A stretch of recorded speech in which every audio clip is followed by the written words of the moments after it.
Bismillahirrahmanirrahim. Assalamualaikum warahmatullahi wabarakatuh. Hai hai hai, apa kabar anak-anak semuanya? Insya Allah dalam kondisi walafiat ya.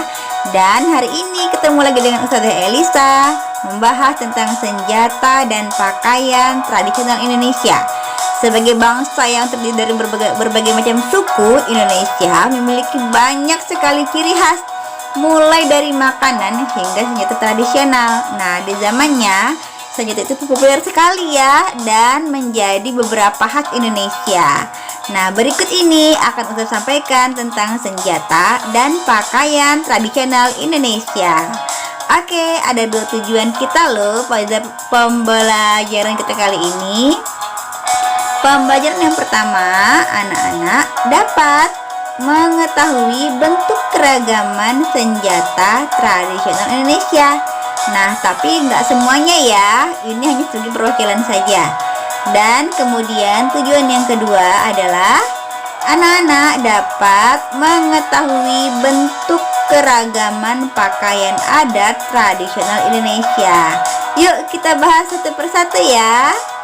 Oke, berikutnya adalah tentang senjata tradisional Indonesia berupa keris. Nah, keris ini merupakan senjata terutama yang berada di Jawa, terutama Yogyakarta dan Semarang ya. Nah, kerap kali mengandung unsur mistis ya. Namun sekarang ya dijadikan sebagai selipan pinggang sebelah kiri sebagai tanda keberanian seorang status priai atau bagian pelengkap dari pakaian tradisionalnya.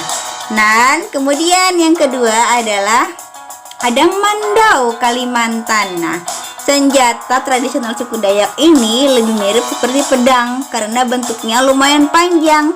Mandau amat terkenal dan bahkan tersohor hingga ke luar negeri loh. Tak terhitung banyaknya wisatawan asing yang membawa senjata ini untuk dibawa pulang sebagai oleh-oleh.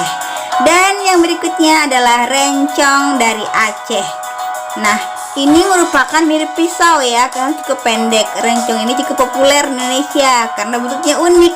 Di masa lalu rencong ini merupakan pertanda status kebangsawanan. Sampai sekarang masih digunakan ya. Kemudian berikutnya adalah badik Bugis. Nah, ini merupakan dari Makassar. Bentuknya mengingatkan kita pada pisau dan hampir mirip dengan senjata khas Aceh.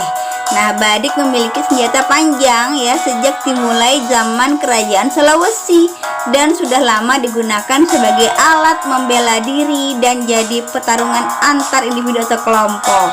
Nah, jadi ini merupakan bagian dari tradisi zaman dahulu kala ya. Berikutnya adalah kujang. Nah, dari bentuknya sangat menarik ya, digunakan oleh masyarakat Sunda di masa lalu. Kini keberadaan kujang kian langka, tergusur oleh bedok. Nah, parang ini untuk berkebun, bentuk yang lebih panjangnya dan praktis. Kujang memiliki bentuk yang unik, layaknya keris dan rencong. Kujang ini lebih banyak digunakan sebagai hiasan atau koleksi bagi mereka yang tertarik dengan benda-benda antik. Kemudian yang berikutnya adalah celurit. Nah, ini dari Madura ya, digunakan untuk memotong rumput oleh suku Madura yang memberi makan sapi. Namun jadi kita barang khas sekarang ya. Berikutnya adalah dompak dari Sumatera Utara atau disebut juga dengan pisau gajah ya. Zaman dahulu kala di Sumatera Utara ini konon ya, ini sudah ada dari tahun 1900-an, senjata andalan para perampok zaman dahulu ya. Nah, tapi sekarang jadi tempat senjata tradisional. Kemudian berikutnya adalah belati. Belati ini dari Papua, dibuat dari tulang burung kasuar dan bulunya. Masya Allah ya, yang disematkan di bagian pisau atas. Nah, kemudian gagangnya dibuat dari rotan dan dari kayu atau tulang kangguru. Masya Allah. Kemudian yang berikutnya adalah salawaki dari Maluku. Nah, ini merupakan senjata yang biasa digunakan oleh suku Maluku untuk mengalahkan musuh. Salah satu orang ternama yang diketahui menggunakan ini adalah Kapiten Patimura. Nah, yang memimpin melawan penjajah ya. Oke, berikutnya kita akan membahas tentang pakaian tradisional Indonesia.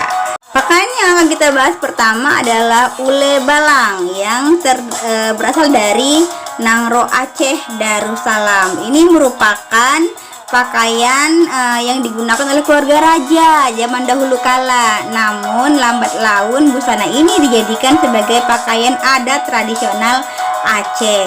Nah, kemudian yang berikutnya adalah ulos. Ulos ini digunakan oleh suku yang paling dominan di Sumatera Utara, yaitu suku Batak.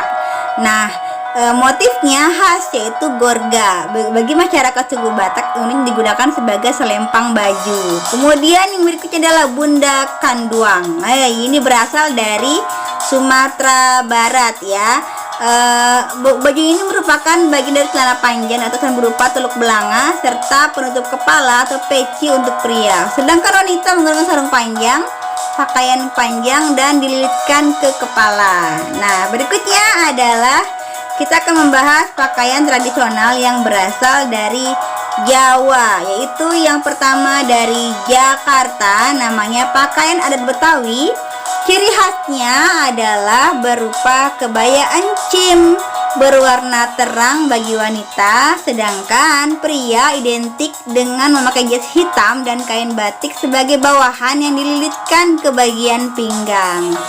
Kemudian berikutnya adalah kebaya Jawa, didominasi oleh coklat atau hitam. Ini khususnya biasanya dari Semarang atau Jawa Tengah dan Yogyakarta. Ini tampilannya sangat khas ya, tak lupa dengan dilengkapi dengan batik, jarik, surjan, dan keris sebagai aksesoris.